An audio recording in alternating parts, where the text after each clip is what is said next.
Madhya Pradesh high court ने गुरुवार को शिक्षक भर्ती में होल्ड किए गए अभ्यर्थियों की याचिकाओं पर विस्तृत सुनवाई की। चीफ जस्टिस सुरेश कुमार कैत और जस्टिस विवेक जैन की डिवीजन बेंच ने 87 व 13% फार्मूले को लेकर राज्य सरकार से जवाब तलब किया है। कोर्ट ने पूछा है कि 13% अभ्यर्थियों की भर्ती होल्ड क्यों रखी गई है, जबकि इस संबंध में हाईकोर्ट का कोई आदेश नहीं था। महाधिवक्ता ने कोर्ट को बताया कि शिवम गौतम की याचिका में 4 अप्रैल 2022 को पारित अंतरिम आदेश के चलते ओबीसी वर्ग की नियुक्ति रुकी हुई है। इस पर वरिष्ठ अधिवक्ता ने तर्क दिया कि यह याचिका हाईकोर्ट से निपटाई जा चुकी है और सुप्रीम कोर्ट में स्थानांतरित कर दी गई है, जहां कोई अंतरिम आदेश पारित नहीं हुआ है, बल्कि सुप्रीम कोर्ट की 3 जजों की बेंच ने 24 फरवरी 2025 को छत्तीसगढ़ में 58% आरक्षण लागू करने की अनुमति दी थी। अंतरिम आदेश में हाईकोर्ट ने कहा कि राज्य सेवा की सभी भर्तियों में चाहे प्रक्रिया पूरी हो चुकी हो, ओबीसी के 13% पद रिक्त रखे जाएं। ये पद याचिकाओं के निर्णय के बाद भरे जाएंगे। सरकार को 2019 से अब तक की सभी भर्तियों का पूरा ब्यौरा पेश करने के निर्देश दिए गए हैं। मामले की अगली सुनवाई 4 अप्रैल को होगी। आज जो फैसले हुआ है तो आज ओबीसी आरक्षण से संबंधित 2 प्रकरणों की सुनवाई थी। जो होल्ड अभ्यर्थी हैं शिक्षा भर्ती से संबंधित वो याचिकाएं थी। जो मध्य प्रदेश शासन ने एक अधिसूचना जारी की थी कि याचिका क्रमांक 18/105/2021 में पारित अंतरिम आदेश के तहत इन अभ्यर्थियों को होल्ड किया गया, वो याचिका खारिज हो गई। तो उन्होंने याचिका लगा के मांग की है कि भाई हमको नियुक्ति पत्र जारी अभी तक नहीं हुए हैं, सरकार ने कोई रीजन भी नहीं बताया। तो इस प्रकरण पे आज बहुत लंबी बहस हुई है और महाधिवक्ता के द्वारा कोर्ट को अवगत कराया गया एक प्रकरण का शिवम गौतम वाला प्रकरण है, जो मध्य प्रदेश शासन ऑलरेडी सुप्रीम कोर्ट ट्रांसफ़र करा चुका है। उसमें जो हाईकोर्ट ने अंतरिम आदेश पारित किया था उसका हवाला दिया।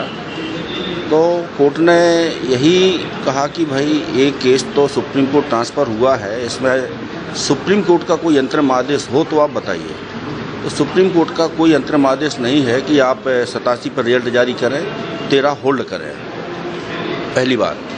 दूसरी बात, जो शिवम गौतम वाली याचिका छत्तीसगढ़ के जिन मामलों में लिंक है उन मामलों में ऑलरेडी सुप्रीम कोर्ट की 3 जजों की बेंच ने अंतरिम आदेश पारित कर दिया है और ये व्यवस्था दी है कि जो एग्जिस्टेंस रिजर्वेशन है उसके तहत इनको नियुक्ति पत्र जारी कर दिए जाएं। तो वो आदेश मध्य प्रदेश हाई कोर्ट ने भी जारी करने के लिए महाधिवक्ता से कहा। तो महाधिवक्ता ने उसमें कहा कि इसमें हम शासन का इंस्ट्रक्शंस ले लें। तो हाई कोर्ट ने एक टिप्पणी की कि भाई आपका कानून है, आप इसको क्यों लागू करना नहीं चाहते। तो महाधिवक्ता की तरफ से इसमें कोई समुचित जवाब नहीं आया और अंत में बहस में एक कंक्लूजन आया कि हाई कोर्ट का कोई भी ऐसा अंतरिम आदेश नहीं है जिसके तहत 87-13 का उल्लेख किया गया हो। एक याचिका है जो हरिशंकर बरोदिया, जो कि एससी कम्युनिटी के कैंडिडेट द्वारा दाखिल की गई थी, उस याचिका का लेख किया आज की सुनवाई में। तो कोर्ट ने उसको खारिज कर दिया कि भाई एससी कैंडिडेट ने फाइल की है और इसकी ग्रीवेंस अलग है। इसके आधार पर आप जो होल्ड के फार्मूले की बात कर रहे हैं वो यहाँ लागू नहीं है।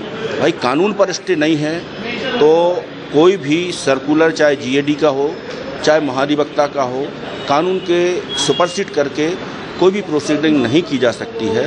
और माननीय न्यायालय द्वारा अंतरिम आदेश पारित करके कहा गया है कि जो ओबीसी के 13% पद हैं, ये पद भरे नहीं जाएंगे, ये पद खाली रखे जाएंगे जब तक कि ये याचिका डिसाइड नहीं होती। क्योंकि अक्सर विभाग ये करते हैं कि वो वैलिडिटी समाप्त हो गई और भर्ती क्लोज कर दी।